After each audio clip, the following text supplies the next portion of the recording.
नमस्कार। जैन धर्म भारत के सबसे पुराने आध्यात्मिक रास्तों में से एक है। ये हमें सिखाता है कि कैसे सेल्फ डिसिप्लिन और अहिंसा के जरिए हम परम सत्य तक पहुंच सकते हैं। तो चलिए आज हम इसी रास्ते पर चलेंगे और तीर्थंकरों की शिक्षाओं को जरा करीब से समझेंगे। जरा सोचिए, एक राजकुमार जिसके पास दुनिया की हर दौलत, हर सुख मौजूद है, वो अचानक सब कुछ छोड़कर सच की तलाश में क्यों निकल पड़ता है? यही सवाल हमें एक ऐसी कहानी के दिल में ले जाता है जो त्याग, तपस्या और ज्ञान की एक असाधारण यात्रा है। देखिए, जैन धर्म की पूरी नींव 24 तीर्थंकरों की शिक्षाओं पर टिकी है। अब तीर्थंकर का मतलब क्या है? इसका मतलब है रास्ता बनाने वाले।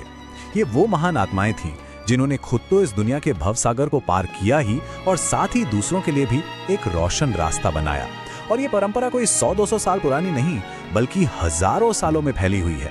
तो आइए इस सफर की शुरुआत को समझते हैं। ये कोई ऐसा धर्म नहीं है जिसे किसी एक इंसान ने शुरू किया हो, नहीं, बल्कि ये तो एक ऐसा आध्यात्मिक रास्ता है जिसे समय समय पर 24 एनलाइटेंड टीचर्स ने तैयार किया है। इस लंबी परंपरा की शुरुआत होती है पहले तीर्थंकर ऋषभदेव से, बल्कि उनका जिक्र तो ऋग्वेद में भी मिलता है।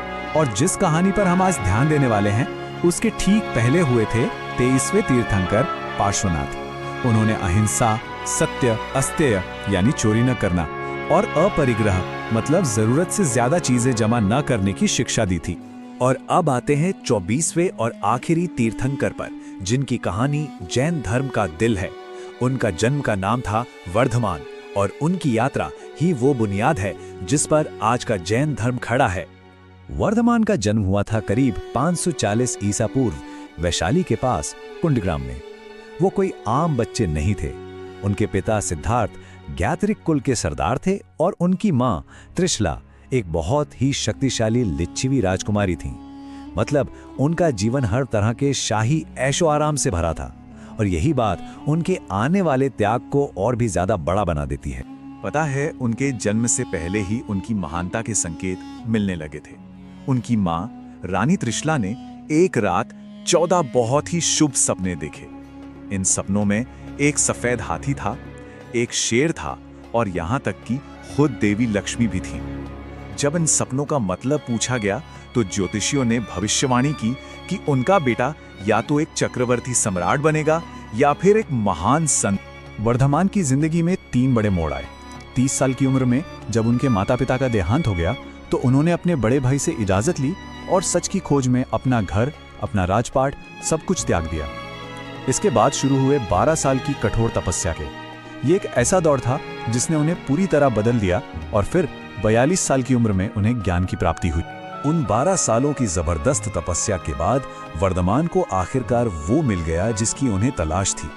उन्होंने अपनी इंद्रियों पर, अपनी इच्छाओं पर, हर चीज पर पूरी तरह से विजय पा ली और तभी वो एक नए नाम से जाने गए, महावीर यानी महान वीर। वो खास पल जृंभिक गांव के पास ऋजुपालिका नदी के किनारे आया।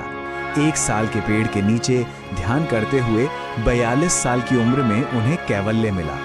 ये सिर्फ ज्ञान नहीं था, ये था संपूर्ण बोध, ब्रह्मांड के हर एक कण का सर्वोच्च ज्ञान। इस ज्ञान ने उन्हें जन्म और मृत्यु के चक्र से हमेशा के लिए आजाद कर दिया। इस कैवल्य ज्ञान के बाद उन्हें 3 और उपाधियां मिली।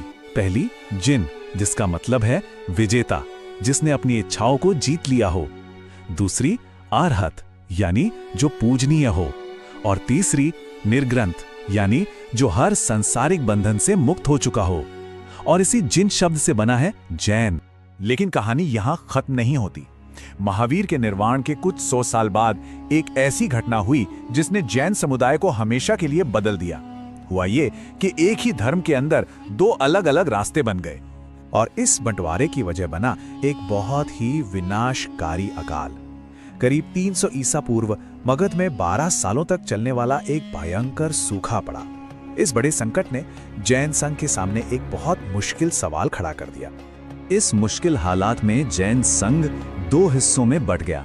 एक ग्रुप जो आचार्य भद्रबाहु के नेतृत्व में था, वो अकाल से बचने के लिए दक्षिण में कर्नाटक की तरफ चला गया और दूसरा ग्रुप आचार्य स्थूलभद्र के नेतृत्व में मगध में ही रुक गया। बस यही फैसला आगे चलकर एक बड़े विभाजन का कारण बना। हुआ ये कि जब 12 साल बाद अकाल खत्म हुआ और भद्रबाहु अपने अनुयायियों के साथ मगध वापस लौटे, तो उन्होंने देखा कि जो भिक्षु मगध में रुके थे उनकी प्रथाओं में कुछ बदलाव आ गए हैं। इन्हीं मतभेदों की वजह से जैन धर्म 2 प्रमुख शाखाओं में बंट गया, दिगंबर और श्वेतांबर। जो भद्रबाहु के साथ थे वो दिगंबर कहलाए, जिसका मतलब है दिशाएं ही जिनका वस्त्र हो, यानी स्काई क्लैड। उनका मानना था कि मोक्ष के लिए कपड़ों समेत हर चीज का त्याग जरूरी है। और जो स्थूल भद्र के साथ रुके थे वो श्वेतांबर कहलाए, जिसका मतलब है सफेद कपड़े पहनने वाले, क्योंकि उन्होंने सादे सफेद वस्त्र पहनना जारी रखा। अब देखिए, इन दोनों शाखाओं में सिर्फ पहनावे का ही अंतर नहीं है, बल्कि कुछ गहरे वैचारिक मतभेद भी हैं। जैसे एक बड़ा सवाल ये है कि क्या महावीर शादीशुदा थे? दिगंबर परंपरा कहती है नहीं, जबकि श्वेतांबर मानते हैं कि हाँ, उनकी शादी हुई थी और उनकी एक बेटी भी थी। एक और बहुत ही दिलचस्प अंतर 19वें तीर्थंकर मल्लीनाथ को लेकर है। श्वेतांबर उन्हें एक स्त्री मानते हैं, जो ये दिखाता है कि मोक्ष किसी के लिए भी संभव है। वही दिगंबर मानते हैं कि वो पुरुष थे और स्त्री शरीर में रहते हुए मोक्ष पाना संभव नहीं है। उनके रहन सहन और प्रथाओं में भी ये फर्क साफ दिखता है। दिगंबर भिक्षुओं के लिए कपड़ों का त्याग ही अपरिग्रह का सबसे ऊंचा रूप है, इसलिए वो वस्त्र नहीं पहनते। वहीं श्वेतांबर भिक्षु मानते हैं कि सादे सफेद कपड़े साधना में कोई रुकावट नहीं डालते। एक और गहरा दार्शनिक अंतर ये है कि दिगंबरों के मुताबिक कैवल्य यानी परम ज्ञान मिलने के बाद शरीर को भोजन की कोई जरूरत नहीं रहती, जबकि श्वेतांबर मानते हैं कि जब तक जीवन है शरीर को भोजन की जरूरत पड़ती है। और अंत में ये सब हमें एक बहुत गहरे सवाल पर लाकर छोड़ देता है। दिगंबर हो या श्वेतांबर, दोनों का लक्ष्य एक ही है, मोक्ष, लेकिन उनके रास्ते अलग हैं। तो क्या इसका मतलब ये है कि परम सत्य तक पहुंचने का कोई एक ही बंधा है?